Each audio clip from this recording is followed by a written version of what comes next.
अब सूत जी बोले, संसार और चक्र के भ्रमण करता भवानी शंकर को नमस्कार है। हम सबने भी अभी नमस्कार किया, भजन के माध्यम से प्रणाम किया। उसी प्रकार सूत जी बोल रहे हैं कि संसार के चक्र के भ्रमण करता भवानी शंकर को नमस्कार है। इतना कहते हुए दोपहर का समय हो गया। वायुदेव जी कथा का विसर्जन कर अपने आसन से उठ पड़े। नैमिषारण्य निवासी मुनियों ने दूसरा प्रश्न निश्चय किया।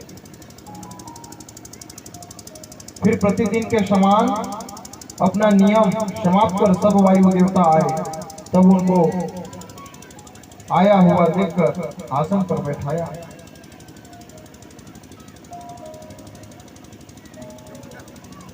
तदंतर भगवान की विभूति को हृदय में धारण कर लोक नमस्कृत वायु ने यह कहना आरंभ किया कि मैं उन सर्वज्ञ शंकर की शरण में हूँ।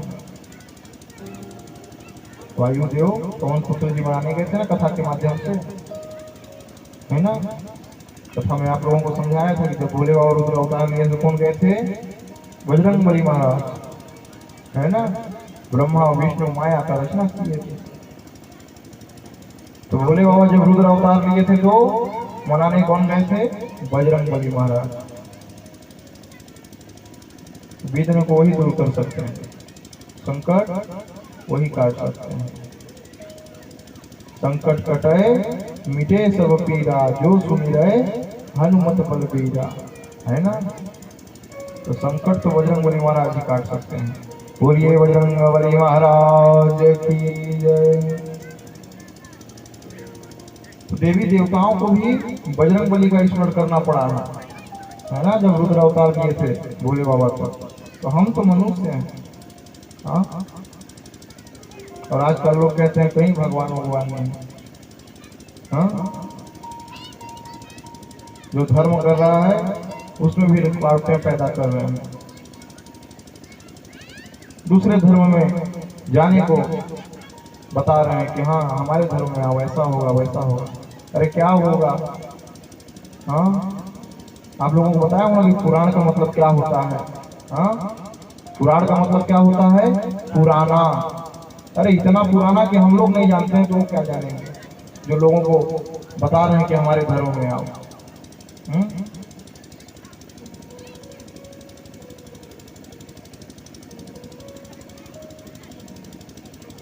18 पुराण 4 वेद, मैं आप लोगों को बताया हूँ ना 18 पुराण के नाम भी और 4 वेदों का भी नाम भी। जो प्रतिदिन आए हैं वो तो पूरा ज्ञान पाए हैं, और जो कभी कभी आए हैं पूरा ज्ञान तो नहीं पा रहे हैं।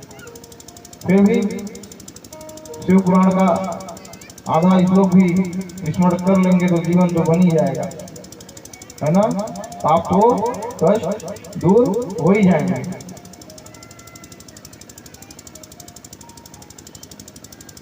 तो भगवान की माया की लीला को कोई नहीं जान सकता है, और सनातन धर्म से बड़ा कोई धर्म नहीं है, कोई धर्म नहीं है।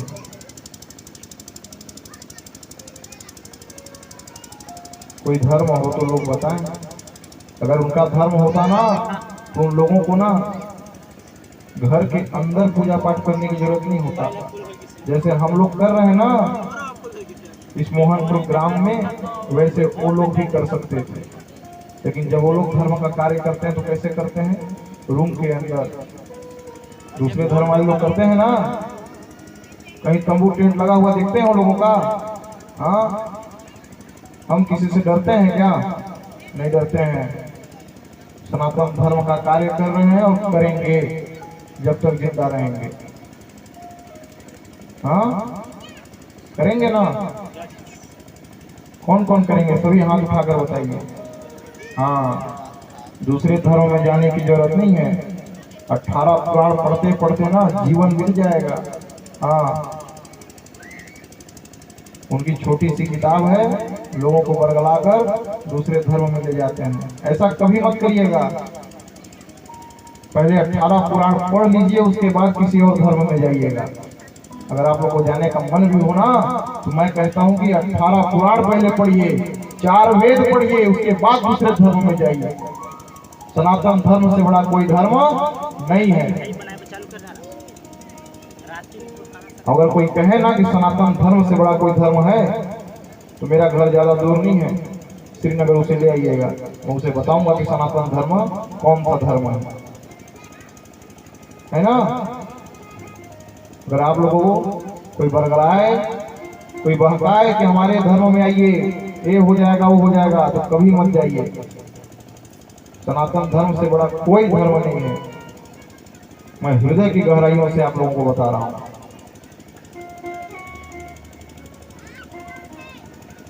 है ना। तो सनातन धर्म का रक्षा करना हमारा प्रथम कर्तव्य है, और सनातन धर्म का रक्षा करना ही करना है। बोलिए सत्य सनातन धर्म की जय। आइए कथा में प्रवेश करते हैं।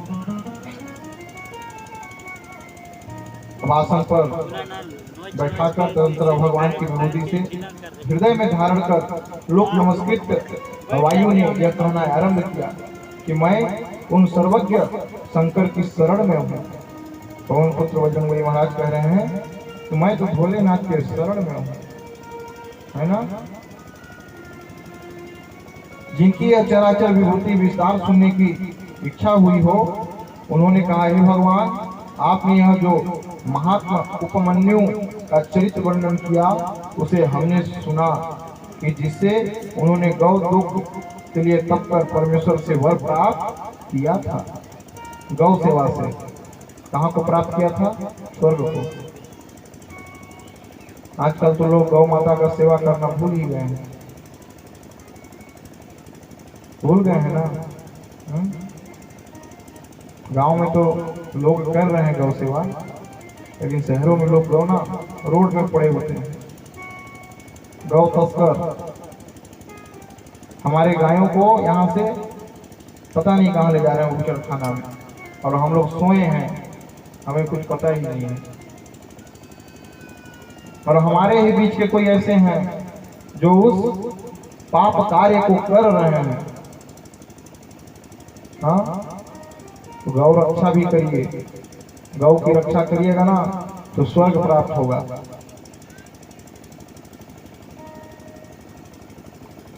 गौ कुछ मांगती तो नहीं है ना, हाँ, न कपड़ा मांगती है, न लत्ता मांगती, सिर्फ भोजन तो वो भी नहीं मांगती है। भाव रूपी हम देते हैं तो खाती है। कभी कहती है कि भोजन लाओ, हाँ, कभी कहते हैं पशु कि हमारे लिए भोजन लाओ? नहीं कहते हैं। हम अपने भाव से उन लोगों को खिलाते हैं। वो बहुत बड़ा धर्म है, बहुत बड़ा धर्म है गौ सेवा करना। वही हमें बैतरणी नदी पार कराती है, उन्हीं का पुच्छी पकड़ के तर्पण करते हैं, ओम विष्णु विष्णु विष्णु। जब किसी का मृत्यु होता है तो आंगन में कराते हैं ना तर्पण, वही बैतरणी नदी पार कराते हैं, और उन्हीं को हम भूल जाते हैं। अरे जब गौ समाप्त हो जाएंगे तो किसका कुछ पकड़कर बैतरणी नदी पार करिएगा? किसका कुछ पकड़ के करिएगा? कौन आप लोगों को बैतरणी नदी पार कराएगा? कोई है? हाँ, कोई है क्या? नहीं है। भगवान तो साक्षात है, बस दर्शन करने की जरूरत है। मैं तो आप लोगों को बताया हूँ, प्रथम भगवान कौन है? माता और पिता, है ना, जो जन्म दिए हैं। हम अपने माता पिता का पैर तो छू नहीं पा रहे हैं और भगवान को खोज रहे हैं।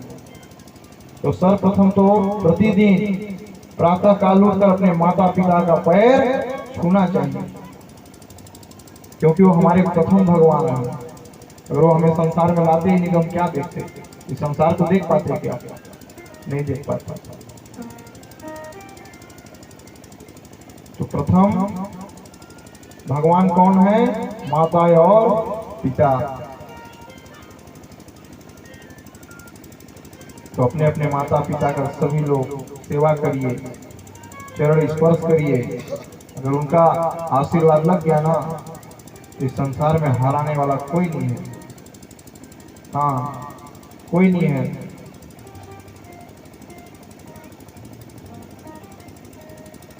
माता पिता सेवा करिए, गौ सेवा करिए, सनातन धर्म की रक्षा करिए, फिर देखिए आपकी उन्नति कैसे होती है।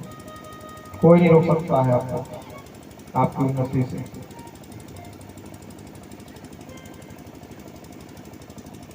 कथा में प्रवेश करते हैं। जिसे उन्होंने गौ दूध के लिए तप कर परमेश्वर से वर प्राप्त किया, और जिन धौम्य के बड़े भ्राता उपमन्यु का भगवान श्री कृष्णचंद्र ने दर्शन कर उनकी आज्ञा से पाशुपात व्रत कर यह परम ज्ञान पाया था। श्री कृष्ण ने भी गौ सेवा की थी। देखे ना, श्रीमद् भागवत कथा में सुनने को मिलता है, और शिव महापुराण में भी बता रहा है। श्री शिव महापुराण के 7वें वायु संहिता में बता रहा है कि श्री कृष्ण ने भी गौ सेवा करके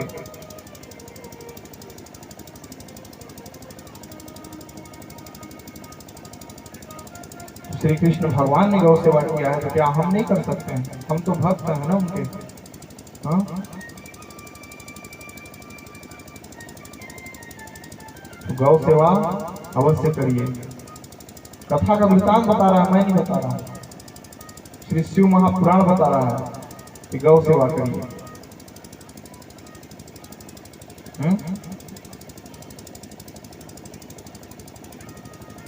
ज्यादा नहीं तो एक गाय तो सभी लोग रख ही सकते हैं।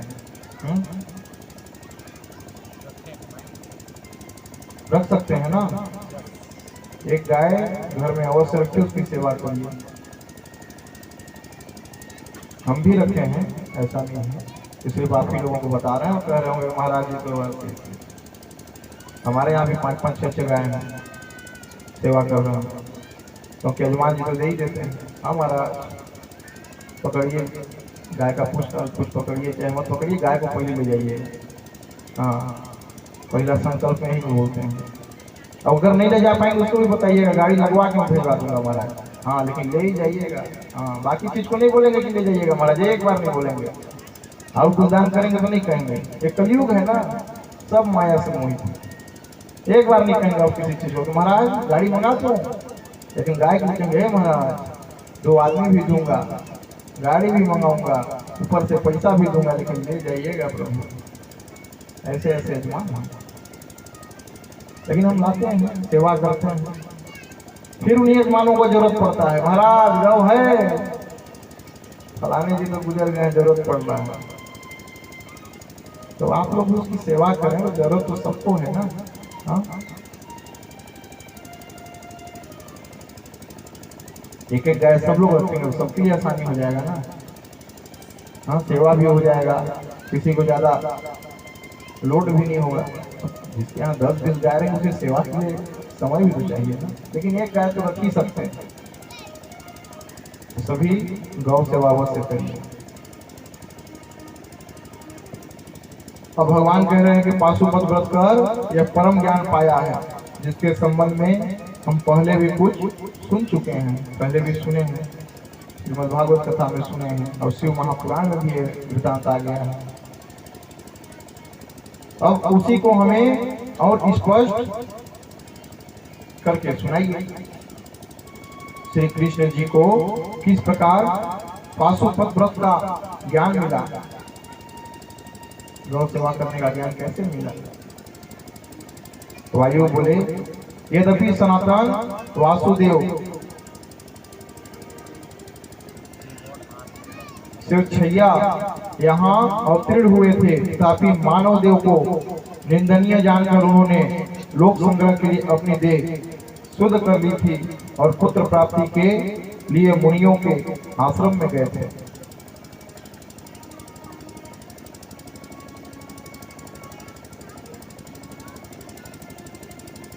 मुनियों के आश्रम में तप करने के लिए गए थे, तब उन्होंने वहां गौ सेवा सीखा था, मनुष्य तन प्राप्त करके श्री कृष्ण भगवान ने।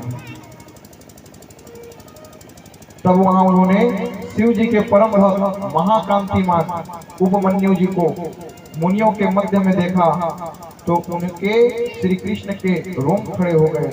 और उन्होंने बड़े आदर से उन्हें प्रणाम कर उनकी 3 प्रदक्षिणा की। 3 परिक्रमा करते हैं ना, 3, 5, 7, 9, 11 परिक्रमा तो लोग इतने ही करते हैं ना। श्री कृष्ण भगवान ने भी अपने गुरु का प्रदक्षिणा किया था, जिससे उनका सारा कर्म मल दूर हो गया और महानुभाव श्री कृष्ण को निर्मलता प्राप्त हो गई। सोचिए, मंदिर की परिक्रमा करने से श्री कृष्ण भगवान के जो पाप मल थे ना वो दूर हो गए। तो हम तो भगवान के भक्त हैं, हम परिक्रमा करेंगे तो क्या होगा, हमारे भी सब दूर हो जाएंगे पाप कष्ट।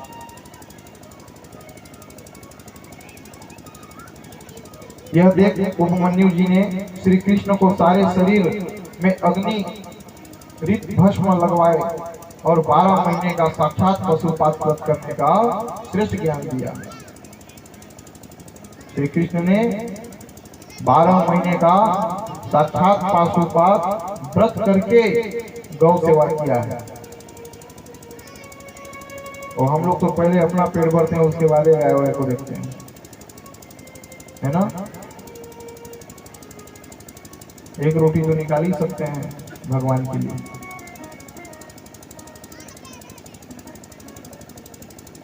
लेकिन पहले अपना पेट भरें तब तो किसी और का पेट भरें। हाँ, अपने से फुर्सत नहीं है।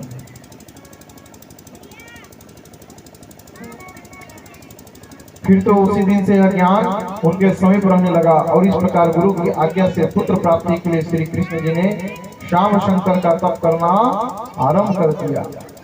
श्री कृष्ण भगवान ने शंकर जी का तप किया है। जिसको जिसको जरूरत पड़ा है, जिस जिस देवी देवताओं का, सभी लोगों ने एक दूसरे का तप किया है। भगवान लोगों को भी तप करना पड़ा है, तब सर्वश्रेष्ठ माने जाते हैं। और हम लोग बिना तप किए सर्वश्रेष्ठ बनना चाहते हैं, है ना। थोड़ा सा क्या ज्ञान होगा कि हम तो हो गए बहुत समझदार हैं। अभी बताया ना हम लोगों को कि नादान लोग ज्यादा आनंद में रहते हैं और समझदार लोग ना दुख तकलीफ में रहते हैं, क्योंकि ज्यादा समझदार हैं। दूसरे के दुख पीड़ा हरते रहते हैं, अपना दुख पीड़ा तो दिखवा नहीं करता है। ये काम करा दूंगा, वो काम करा दूंगा, ये हो जाएगा, वो हो जाएगा, खाली भागते रहते हैं, चौक चौराहे में खड़े होते।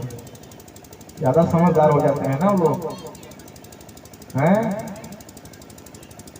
हाँ, वो लोग ज्यादा समझदार हो जाते हैं। तो श्री कृष्ण शंकर जी का तप करना आरंभ किया। तपस्या से 1 वर्ष पश्चात परम शोभा संपन्न शिव पार्वती जी ने अपने गणों सहित उन्हें दर्शन दिया और कहा, वर मांगो, क्या चाहते हो श्री कृष्ण, क्या चाहते हो। तब श्री कृष्ण चंद्र जी ने हाथ जोड़कर उनकी बड़ी स्तुति की, हे भोलेनाथ, मेरी रक्षा करिए, प्रसन्न होइए। शिव जी अम्बा और गणों सहित उन्हें पुत्र दिया। इसी से उन्होंने जामवंती के पुत्र का नाम श्याम रख दिया। इसलिए श्री भगवते सांब सदा शिवाय नमः। किसी भी मंत्र को जब बोलते हैं ना शंकर भगवान के, तो अंत में ही बोला जाता है, श्री भगवते शांब सदा शिवाय नमः, श्री भगवते शांब सदा शिवाय नमः, श्री भगवते शांब सदा शिवाय नमः। ये उसी समय का यह शिव पुराण का सांब शब्द प्राप्त हुआ है। किसको? श्री कृष्ण भगवान को। श्री कृष्ण भगवान ने कहा है, श्री भगवते सांब सदा शिवाय नमः, श्री भगवते सांब सदा शिवाय नमः। एक साथ श्री कृष्ण का भी ध्यान हो जाता है और भोले बाबा का भी ध्यान हो जाता है। बोलिए शंकर भगवान की जय और वृंदावन बिहारी लाल की जय। ये भगवान का लीला है। हाँ, और मनुष्य लीला करने को मत सोचेंगे, हाँ, नहीं तो दिक्कत हो जाएगा। भगवान के लीला में रहे लोग।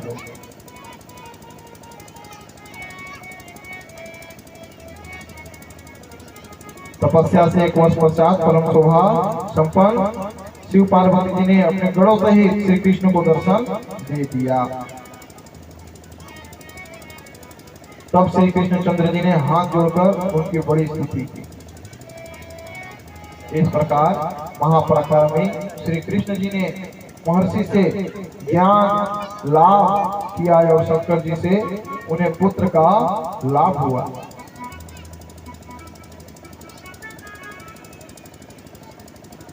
यह सब कथा तो भगवान भोलेनाथ श्री कृष्ण जी से कहे। जो इस कथा को नित्य कहें, सुने या सुनावे, उन्हें श्री विष्णु जी का ज्ञान प्राप्त होगा और आनंद प्राप्त होगा। ऐसा कह रहे हैं कि श्री भगवते सांब सदा शिवाय नमः जो बोलेगा, उन्हें मेरे साथ साथ श्री कृष्ण का ध्यान करने का आनंद प्राप्त होगा, आशीर्वाद प्राप्त होगा। एक साथ 2 लोगों का ध्यान। श्री भगवते सांब सदा शिवाय नमः, है ना, ये भगवान की माया। और पवन पुत्र महाराज भोले बाबा के शरण में तो है ना, क्योंकि रुद्र अवतार लिए थे तो उनको मनाने, संकट काटने बजरंगबली महाराज जी आए थे। तो पाशुपात शिव जी को पशुपति क्यों कहा गया? इसीलिए कहा गया, है ना। 12 वर्षों तक वो श्री कृष्ण भगवान पशु की सेवा किए, है ना, और तप किए, और किसको मनाए? भोले बाबा को। और वहां आए तो क्या हुआ? पशुपति नाथ। क्योंकि पशु की रक्षा कौन कर रहे थे? श्री कृष्ण भगवान। और तप कौन कर रहे थे? श्री कृष्ण भगवान। और मना किसको रहे थे? शंकर भगवान को, है ना।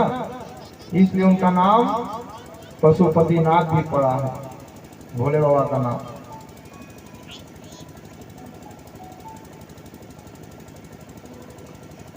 अब श्री कृष्ण बोले, हे भगवान परमेश्वर पशुपतिनाथ, शिव जी ने जिस प्रकार अपनी मूर्तियों से विश्व को प्राप्त कर लिया है, पूरे विश्व में मेरे को लगता है हर गांव में भोले बाबा का एक न एक मंदिर मिल ही जाता है, पूरे भारत पूरे विश्व में, है ना। सभी देवी देवताओं का मंदिर लोग नहीं बनाते हैं, लेकिन भोले बाबा का मंदिर अवश्य रहता है ना। हाँ, भोले बाबा का मंदिर रहता है ना। श्री कृष्ण भगवान का लीला है। हे भगवान परमेश्वर शिव जी ने जिस प्रकार अपनी मूर्तियों से विश्व को प्राप्त कर लिया है, यह तो मैंने श्रवण किया है। श्री कृष्ण जी कह रहे हैं, अब मैं यह जानना चाहता हूँ कि उन स्त्री पुरुष रूप से यह जगत कैसे अधिष्ठित होगा, उसे कहिए। उपमन्यु जी ने कहा, शिव जी की उस विभूति को मैं यथासाध्य संक्षेप में कहता हूँ, सुनिए।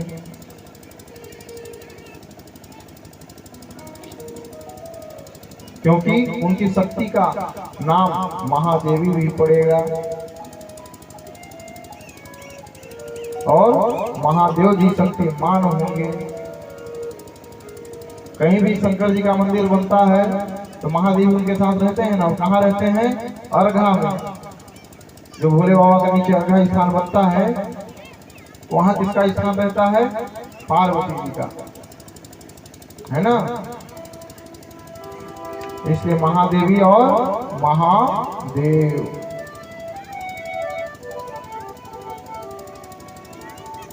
उनकी विभूति का वेश यह विश्व है। यह जितना जड़ जितना शुद्ध अशुद्ध पर अपर भ्रमण कर रही है, यह अपर और अशुद्ध से शुद्ध एकमात्र पर है। परंतु अपर और पर पर यह दोनों ही अचित रूप से शिव के सदात्मक हैं। जो अर्घा शिवलिंग बने हुए हैं ना, हाँ,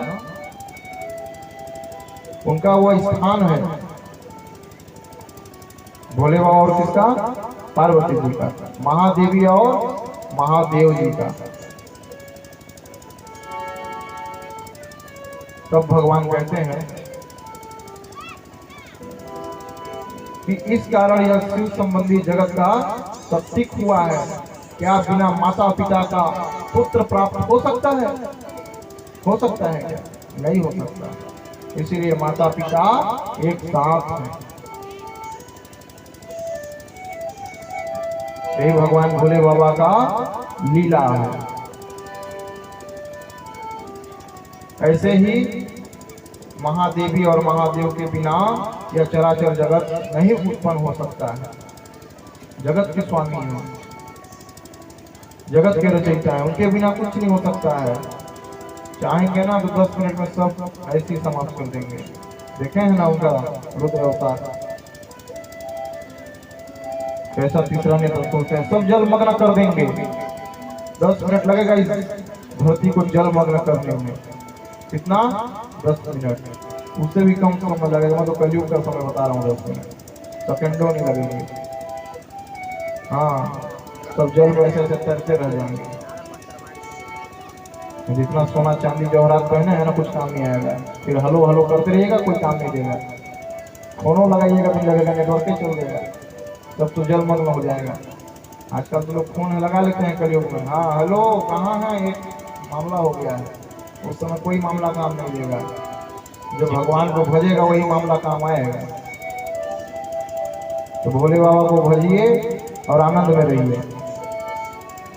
चलिए भोले बाबा को हम लोग भी बोलते हैं। बोलिए शंकर भगवान की